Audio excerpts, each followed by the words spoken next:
Votre nouvelle émission Focus. Focus, votre nouveau rendez-vous sur Radio Mayuri. Bienvenue dans votre rubrique Focus sur Radio Mayuri. Notre invité est Lovadia.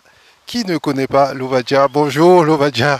Bonjour à tous, bonjour à tous les auditeurs, auditrices de la Radio Mayuri. Merci en tout cas pour l'invitation et bel bonjour la Guyane. Merci surtout à vous d'avoir accepté notre invitation. Alors vous êtes auteur, compositeur, interprète, il y a peut-être d'autres cordes? Comédien aussi, animateur à Mes Heures Perdues et voilà, pour le tout on va dire. Maintenant aujourd'hui il y a un peu tout ça avec. On vous connaît sous le nom de Lovadia. Très peu ignorent en tout cas très peu savent que votre vrai nom est Gérold Polony. C'est un Polony qui se cache derrière Lovadia. Effectivement, c'est un Polony qui se cache derrière Lovadia. Bon, je pense que tout le monde connaît la famille Polony, mais quand j'ai sorti le morceau La Guyane Belle, il y a beaucoup de personnes qui ne savaient pas que c'était moi. Et quand ils m'ont vu, ils m'ont dit mais c'est toi en fait. Et effectivement, c'est un Polony, un gamin d'une grande famille du pays. Un Lovadia qui cache un Polony. Alors, vous êtes quelqu'un de spirituel, Lovadia. Vous avez choisi le vecteur de l'amour pour rendre le monde meilleur, le monde plus beau. Effectivement, on a tous, je pense, une mission à accomplir, étant donné que le bon Dieu ou le grand architecte a plusieurs cordes à son arc, puisqu'il est omniscient, omniprésent, et on n'est pas amené à faire tout ce qu'il est capable de faire. On est milliardaires sur Terre, donc je pense qu'on a tous une mission à accomplir afin d'être une personne en fait. Toutes les milliards de personnes qui existent ont une mission identitaire et je pense que si tout un chacun s'anime de sa propre mission, même si c'est autour de l'amour, même si c'est autour de la paix, même si c'est autour de la famille, si tout le monde se plie ou accepte cette mission-là, quelle que soit la manière dont elle est manifestée, effectivement moi j'ai choisi le vecteur de l'amour, Lovadia parce que ça veut dire amour de Dieu dans un jargon assez jeune j'ai envie de dire, mais si on va en Jamaïque, quand on dit Lovadia tout le monde comprend et intergénérationnellement parlant. Maintenant, j'ai essayé de vulgariser mon nom tout en gardant l'authenticité de notre créole et j'essaie de véhiculer l'amour à partir de ce vecteur-là qui nous unit puisqu'on sait comment a été né le créole, quel que soit l'endroit où on parle le créole, on sait quelle est son issue, quelle est son origine et on sait que c'est une langue qui a été créée pour pouvoir tromper d'autres personnes afin de pouvoir nous libérer. Donc pourquoi pas se servir de cette langue-là toujours pour libérer les cœurs. Oui, vous prônez un usage plus répandu du créole et un peu moins francisé aussi. Effectivement, parce que je suis issu de Roura, vous avez entendu, donc Polony, et j'ai eu la chance de grandir dans le créole d'antan. Et j'ai envie de dire le créole de l'Est, parce qu'en Guyane, on sait qu'il y a le créole de l'Est, le créole de Cayenne, le créole des savanes et le créole de l'Ouest, sans compter le créole du fleuve qui aussi diverge. Donc on a plusieurs créoles différents, même si on a une base authentique et identique.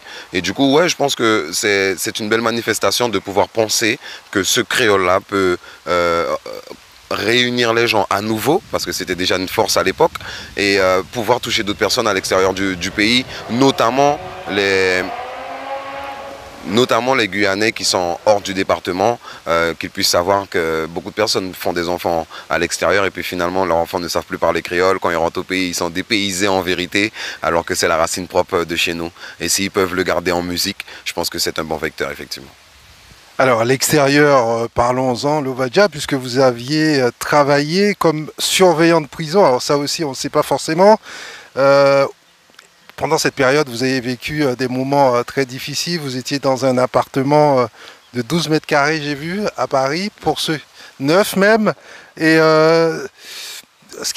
vous allez démissionner, bien évidemment, on comprend très bien. Mais c'est peut-être un tournant aussi de votre vie. Finalement, c'était peut-être un mal pour un bien. J'ai envie de dire que c'est un bien pour un bien, hein. Les gens voient une démission quand on est fonctionnaire.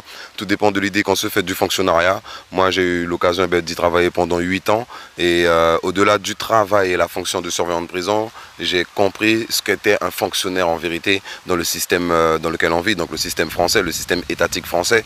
Et pour le coup, j'ai compris qu'on était un peu des esclaves modernes parce qu'on se confortait dans l'idée de la sécurité de l'emploi en ayant un salaire fixe tous les mois qui arrivait avec une sécurité, ce qui nous poussait à faire des crédits, ce qui nous poussait à nous rassurer rassuré dans l'idée d'acheter une maison assez tôt parce qu'on avait une assise professionnelle. Et moi, j'ai réussi à démissionner tout simplement parce que je n'avais pas d'enfant. Je n'avais jamais pris la prétention d'acheter une voiture.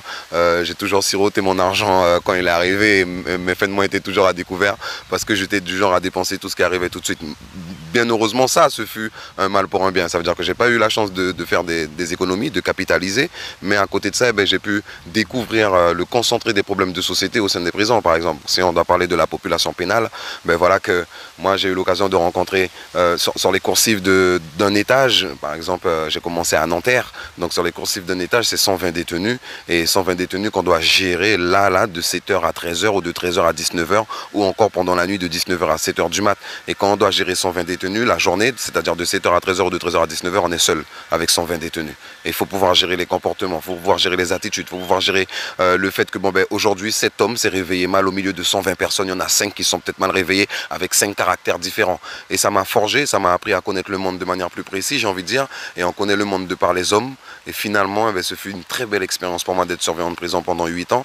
Et quand j'ai senti le moment venu de quitter cette fonction parce que ça commence à devenir bourratif, donc c'est bien d'être au milieu des problèmes de société, dans ce concentré de problèmes de société, mais si on y reste, j'ai connu pas mal de collègues qui ont fait des dépressions, qui ont sombré, et quand j'ai rencontré certains qui étaient plus proches de moi, je me suis dit non, il faut que je parte vite parce que j'ai l'impression que même ceux qui sont censés avoir, même ceux que je pensais avoir la tête plus solide, se retrouvent à faire des dépressions, se retrouvent dans des situations vraiment impromptues, et pour le coup, j'ai préféré quitter cette situation-là. J'ai trouvé que c'était le moment venu de partir sans savoir ce que j'allais faire, et j'ai pris la notion du lâcher-prise en fonction avant de l'apprendre en théorie. Donc c'est une belle chose. Donc c'est un bien pour un bien, je pense. À quel moment vous aviez trouvé l'occasion, l'opportunité d'écrire? Est-ce que c'était dans la prison même ou quand vous étiez chez vous, dans vos 9 mètres carrés? Alors, il faut savoir que les 9 mètres carrés, ça a duré de 2009 à 2011. C'était les 2 dernières années, une année sur 2, parce qu'en 2010, j'ai pu avoir un appartement. J'ai commencé à écrire en 2009 dans ce 9 mètres carrés, effectivement. Mais quand j'ai commencé en tant que surveillant de prison en 2003, j'étais à Nanterre. Donc, j'étais bien hébergé. J'étais dans un logement à l'entrée même de l'établissement, pardon. Ensuite, je suis rentré en Guyane. Donc, j'ai bossé en Guyane. Et forcément, en Guyane, j'étais à Roura chez ma famille. Donc, c'est cool. Ensuite, je suis reparti en métropole en 2011 à Fleury-Mérogis. Et arrivé à Fleury-Mérogis, c'est là que fut la grande surprise d'être un surveillant de prison fonctionnaire affirmé, confirmé après ce nombre d'années, et se retrouver dans un 9 mètres carrés pour un souci de logement. On a l'impression d'être en Guyane au jour d'aujourd'hui, alors qu'on est dans un grand pays tel que la France. Je trouvais ça juste aberrant en tant que fonctionnaire et nos avantages, nos pseudo-avantages. Donc, ouais, j'ai envie de dire que quand je suis rentré en Guyane, j'avais pas du tout prévu ça. Et donc c'est en repartant à Fleury-Mérogis, arrivé en 2009, comme je le disais effectivement, vu la situation que je vivais, je trouvais ça pas normal pour un fonctionnaire. Pour le coup, on a été élevé en Guyane avec beaucoup de musique, donc on a tous choisi nos styles. Et moi, je suis un gars de la banlieue sud, et donc Rénovation, Chicago, Mirza, Témir, Médan, tout ce que tu veux qui concerne la banlieue sud. Et nous, on a grandi avec la dancehall, donc forcément, dancehall, qui dit dancehall dit musique un peu, on va dire, pour se lâcher les cheveux, et puis le reggae pour la musique consciente. Donc moi j'ai fait le choix de faire de la musique consciente parce que j'estimais qu'après avoir vécu tout ce que j'avais vécu dans la pénitentiaire et arriver là à me retrouver dans une chambre de 9 mètres carrés comme un détenu, en ayant un salaire pourtant convenable à ce moment-là, voilà, j'ai vécu ça vraiment comme quelqu'un en détention plus que quelqu'un en étant surveillant de prison. Et c'est là que la passion de l'écriture m'est venue, parce que j'écoutais beaucoup de ce qu'on appelle les One Rhythm. Donc les One Rhythm à l'époque, pour ceux qui ne connaissent pas, c'est les Jamaïcains, ils sortaient un rhythm, comme les Lalabella Rhythm, les Bookshelf Rhythm, pour ceux qui écoutent beaucoup de dancehall. Donc ils sortaient un rhythm et tous les artistes jamaïcains chantaient sur ce rhythm-là. Et à la fin, ils laissaient la version instrumentale de ce rhythm-là. Et moi, je me suis retrouvé avec pas mal de versions instrumentales que je laissais défiler comme ça. Et puis j'ai commencé à écrire. Le premier morceau que j'ai écrit, effectivement, c'est la Guyane Belle. Et c'est le morceau qui m'a permis d'écrire, parce que j'improvisais beaucoup après. Et il y a des gars qui m'ont dit, mais non mon gars, si tu as écrit la Guyane Belle, tu peux écrire autre chose. Donc je dis, ouais, j'ai envie d'écrire autre chose, mais je suis pas trop sûr. Et j'avoue que je tiens à remercier les amis, car ils m'ont conforté dans l'idée que je pouvais écrire, même si j'avais pas l'intention de faire de mes écritures des sons, de la musique, mais c'était un moyen pour moi de commencer à lâcher prise. Et c'est ce qui m'a permis de tout lâcher, de rentrer en Guyane. Oui, la Guyane Belle, qui est quand même une très belle composition, surtout le clip est incroyable. Tourné, réalisé dans une crique. Ben, pas seulement dans une crique, dans toute la Guyane, j'ai envie de dire, mais essentiellement la Cola Crique, comme on dit chez nous, ben, c'est à la crique Gabriel. Bon, l'un des premiers Noirs marrons à avoir fui l'esclavage colonial, j'ai envie de dire, enfin post-colonial. Et du coup, c'était essentiel pour moi de montrer cette eau, parce que les gens jusqu'à maintenant ils se disent, ceux qui connaissent pas la Guyane, ils se disent, mais c'est quoi en fait, ils sont où? Ils ont mis une couleur, ils ont fait de la post-prod, bon voilà. Et pour le coup, c'était essentiel pour moi de montrer cet endroit-là. Donc c'est effectivement les images qui reviennent le plus sont à la crique Gabriel, mais on a essayé de montrer toute la Guyane. Et le réalisateur de ce clip, peut-être que certains ne le savent pas et ça c'est encore une surprise, c'est Maldon MC qui aujourd'hui est producteur, mais à l'époque qui chantait, qui était parti faire une formation de cadreur et qui était revenu, à qui on avait donné la chance. Donc toute l'équipe de Sensitive Records qui a produit coproduit le CD Oroyo avec moi, où il y a la Guyane Belle, et ben on a donné la chance à Maldon MC qui revenait de sa formation de cadreur et puis il a réalisé ce beau clip là avec, j'ai envie de dire que techniquement c'est un clip qui n'a pas réussi à toucher les chaînes télévisées nationales telles que Trace ou encore même chez nous Guyane la première et encore moins les autres premières, tout simplement parce que je l'ai su par la suite, c'était mes débuts dans la musique, mais parce que techniquement, et Maldon aussi l'a su, techniquement il manquait des trucs au niveau de la séquence, au niveau de l'étalonnage, mais comme il a été fait avec le cœur, à un moment donné on a voulu le refaire et qu'on a vu l'engouement que les gens avaient autour de ce clip, on s'est dit écoute c'est un clip du cœur et puis c'est tout quoi, et donc voilà. Je crois que c'est un des clips guyanais qui compte le plus de vues. Hein. Combien de vues sur YouTube? En ce moment, je crois qu'on a atteint les 200 000. Donc, en disant qu'un Guyanais, deux Guyanais sur trois ont regardé le clip pour le moment. Alors, Lovadia, originaire de Roura, et inutile de dire que c'est à Roura que vous avez bercé dans les musiques traditionnelles, le créole, et puis votre scolarité aussi, un peu plus tard à Samuel Chambaud. Vous avez vous allez croiser Jean-Paul Lagarande qui va même vous apprendre à confectionner des tambours. Tout ça, on s'achemine de plus en plus, on chemine dans le traditionnel, dans la musique traditionnelle, dans la culture, le folklore. Il faut savoir déjà que je suis un garçon de Roura, mais qui allait passer les vacances et les week-ends à Roura. Donc j'étais souvent à Roura, effectivement, mais je suis quand même né à la rénovation urbaine.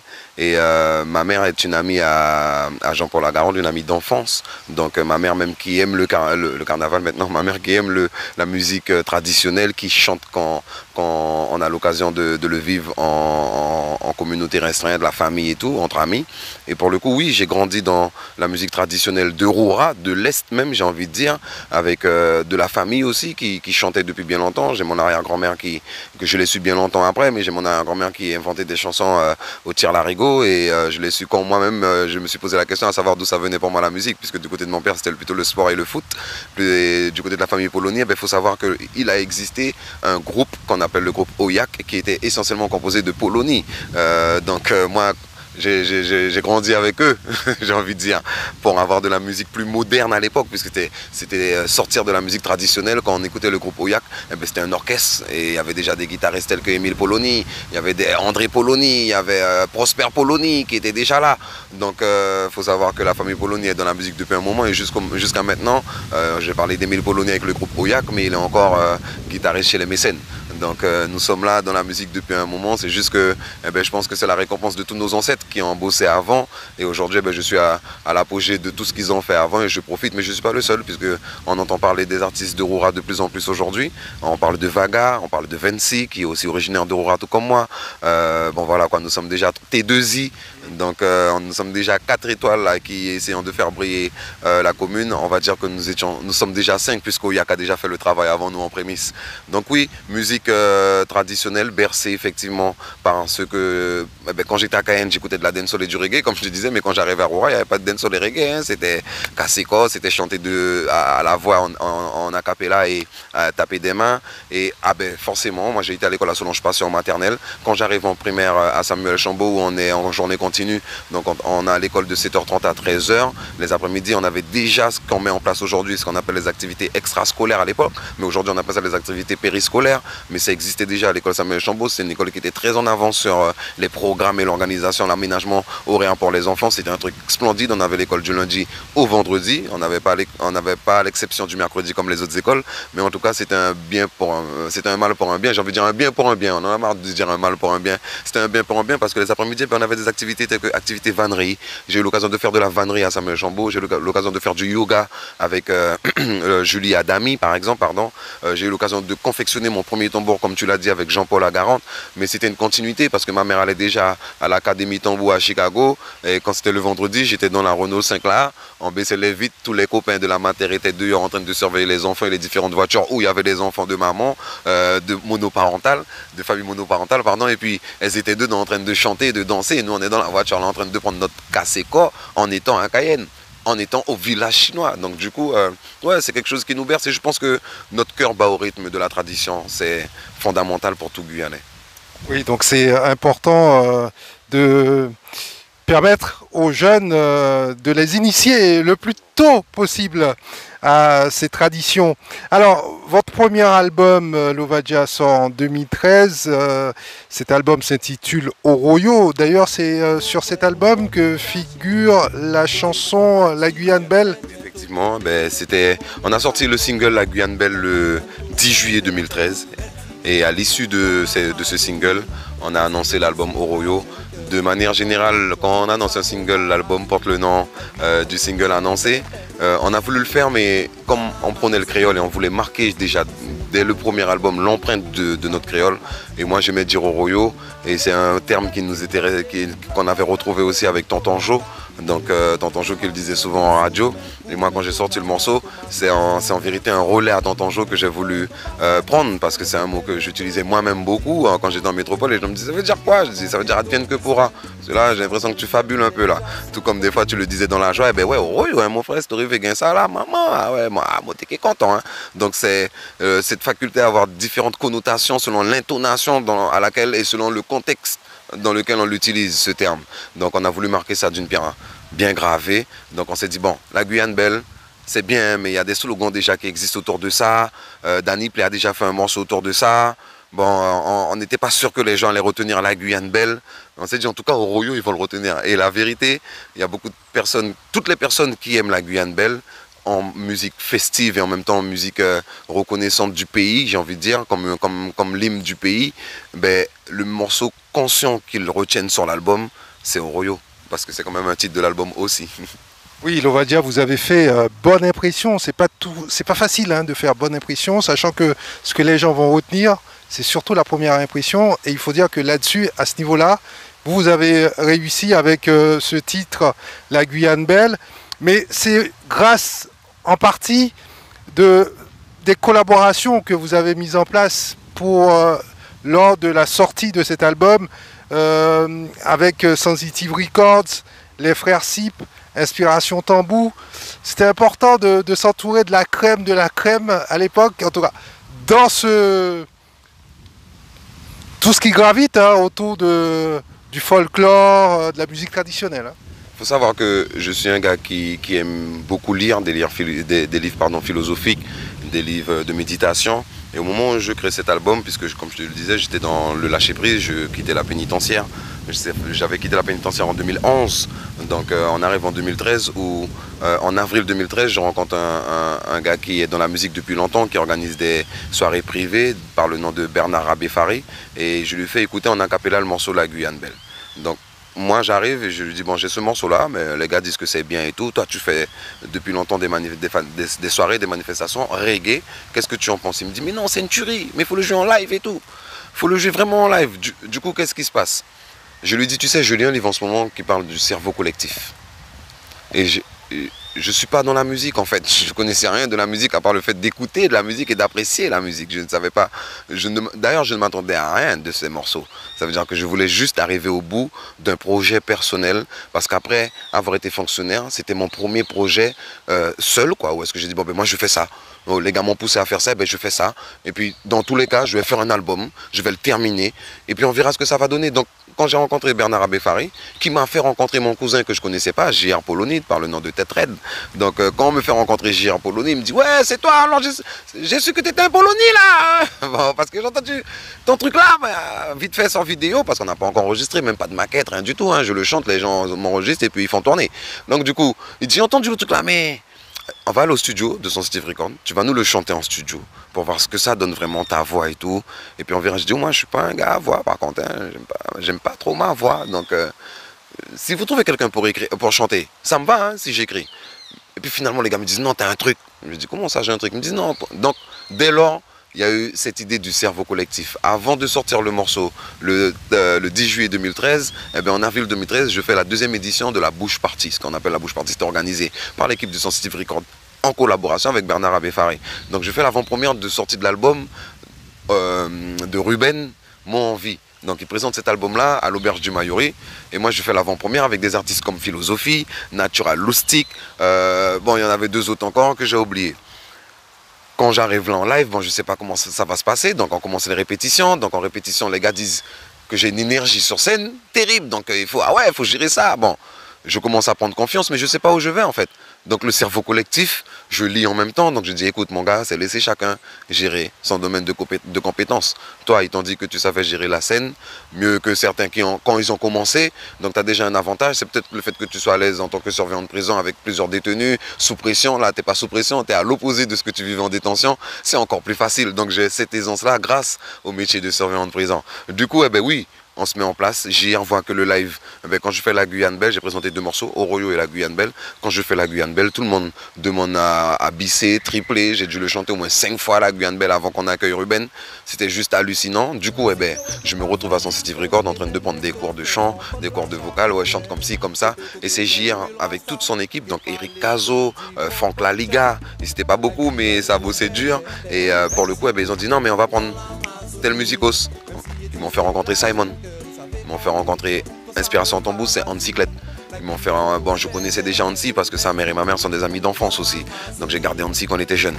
Et quand on était petit, j'ai envie de dire, moi j'étais jeune.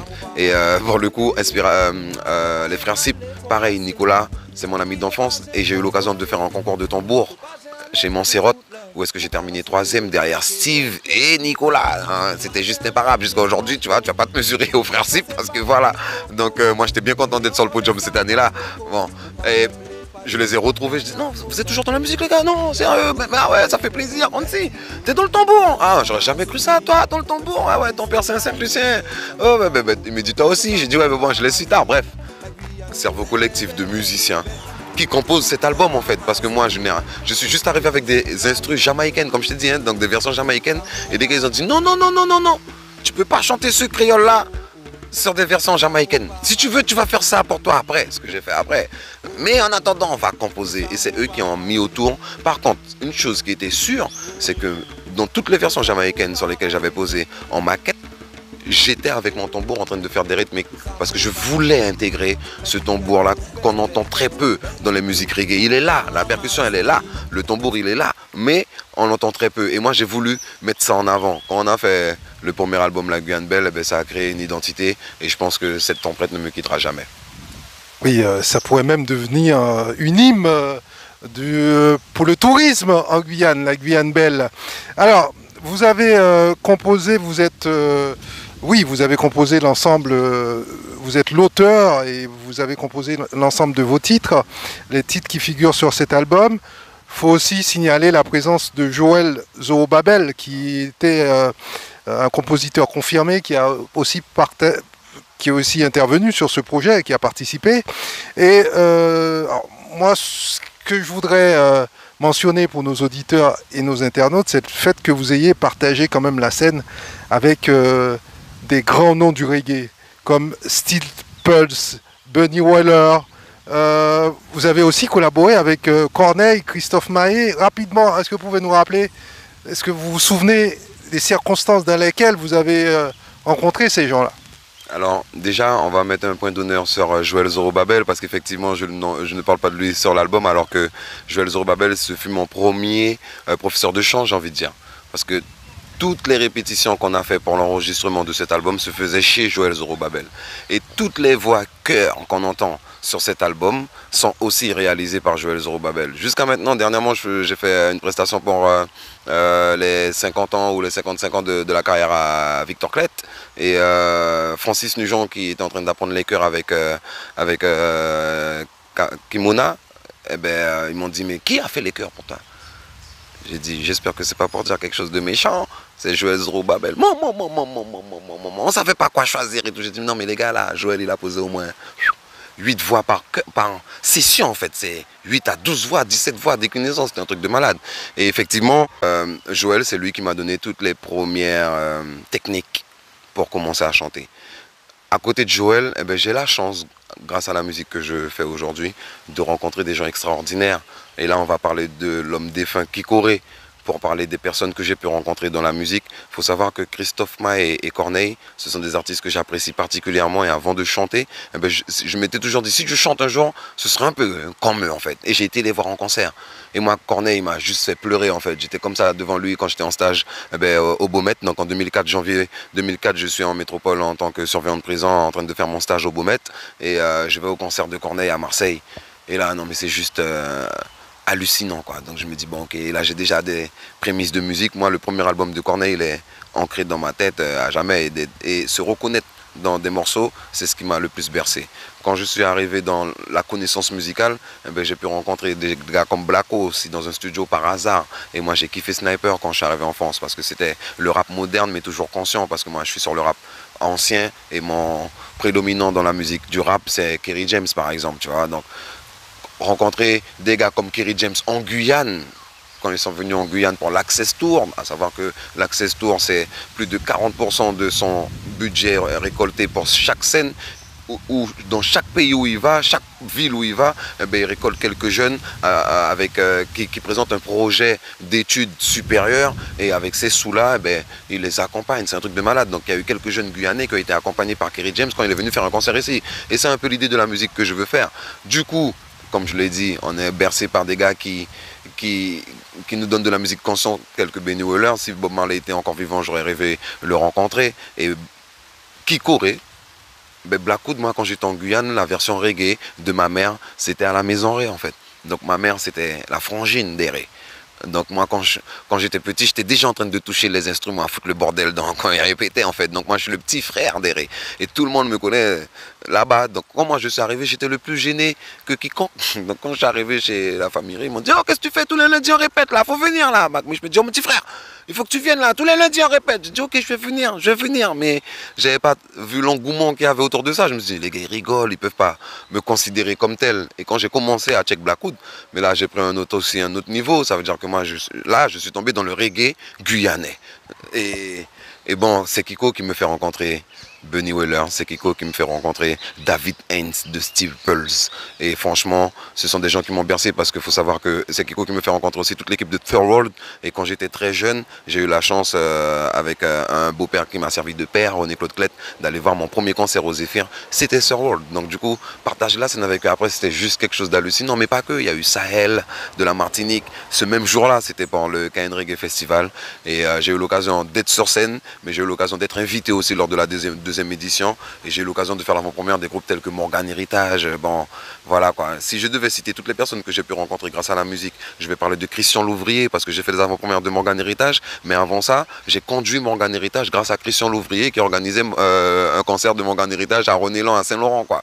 Donc moi, je me suis quand ils m'ont revu quelques années après, ils m'ont dit yo, non mais c'est pas possible, tu chantes, mais c'est pas toi qui conduisais pour nous là, truc de malade. Bon voilà, c'est cette vie là que bon Dieu a choisi pour moi et je la prends avec une mission vraiment de love. Malheureusement, le temps radio est compté.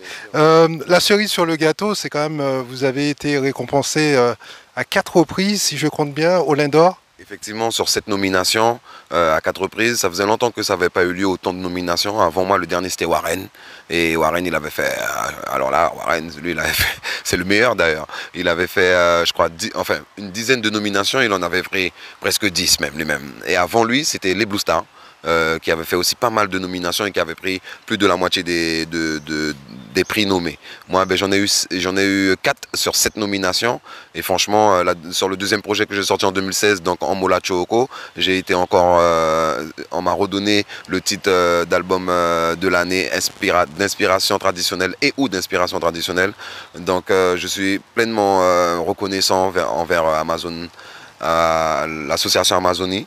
J'oublie le nom, bon, en tout cas l'association de Jean-Pierre Caram, car ça permet de valider tout simplement, de se valider auprès de nos pairs et ceux qui sont là bien avant nous. Quand on voit les jurys qui sont choisis, quand on voit le public qui participe au Lindor, eh bien, une fois qu'on a eu au moins un Lindor, on peut dire bon c'est bon, ils nous ont validé, et voilà. Une question un peu plus personnelle pour terminer, je vous demanderai d'être court. En 2016, il y avait un projet d'album acoustique. Est-ce qu'il a eu lieu ce projet, rapidement? Projet d'album acoustique avec Izzy Kenenga, non? En vérité, c'est encore une histoire de cerveau collectif. Gertrude Sénin, les Amazones Tambou, Izzy Kenenga et moi, on a 4 morceaux pardon, qui sont prêts, mais on veut les faire tellement bien qu'on vous dit de rester sur écoute parce qu'en vérité avec la Covid il y a eu des décalages, mais c'est un projet qui arrive et on remercie d'ailleurs les Amazones Tambou qui nous ont aidés sur le créole, et Izzy Kenenga, ben, c'est l'Amour pour toujours. Big up à tous les soldats l'Amour qui sont sur la radio, et puis ceux qui ne le sont pas encore, devenez-le. Et le projet de monter votre propre maison de production? Ben, c'est justement ce qui est en cours, parce que moi j'attendrai pas que l'herbe se coupe sous les pieds, se coupe sous mes pieds en tout cas, et j'ai déjà une projection où je pense que, je le dis clairement, d'ici 2026, tout le monde sait la tâche que j'ai avec ce numéro, donc d'ici 2026 je prendrai la pente descendante pour ce qui concerne les réalisations musicales personnelles, mais la pente montante pour tout ce qui concerne la production musicale, accompagner les jeunes, car dans tout ce qu'on a comme projet en Guyane, où est-ce qu'on bat de l'aile, c'est dans la structure en fait, c'est dans l'accompagnement. Moi j'avais la chance d'être joueur de foot professionnel, mais je n'étais pas accompagné, donc on peut dire tout ce qu'on veut, et voilà. Maintenant, je veux, de par ce que j'ai créé moi-même, c'est un projet personnel qui me tient à cœur, pouvoir aider les jeunes qui ont envie de s'instruire, mais pas que dans la musique, dans l'art guyanais. Alors, là, on va vraiment clôturer cet entretien. Lovadia, une question vraiment personnelle.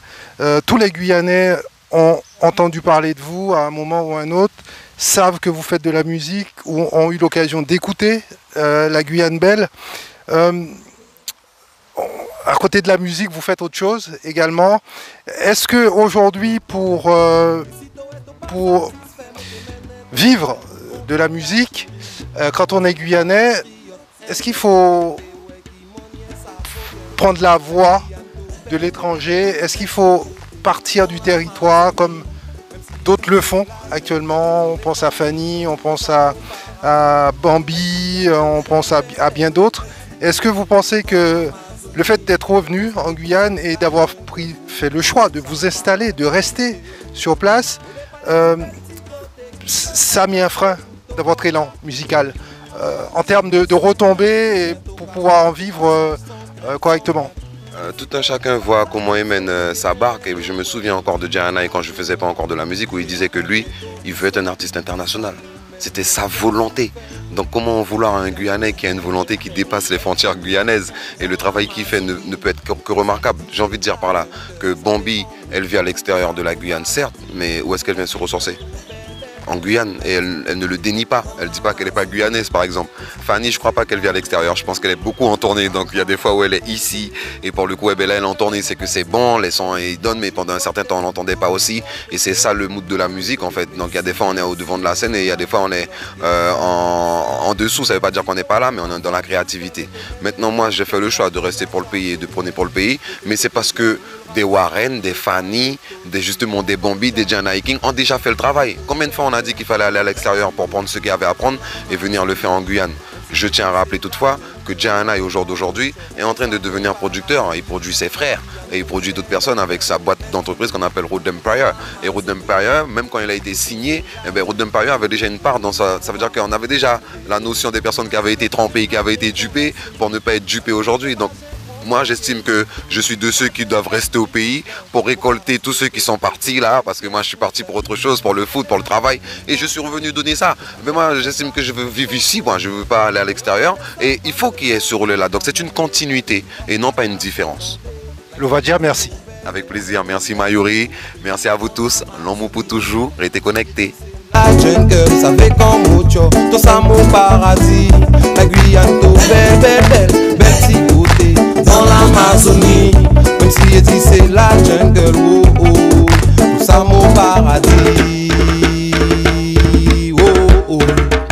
retrouvez votre nouvelle émission Focus. 30 minutes pour mieux comprendre l'actualité en Guyane et découvrir les acteurs de notre territoire.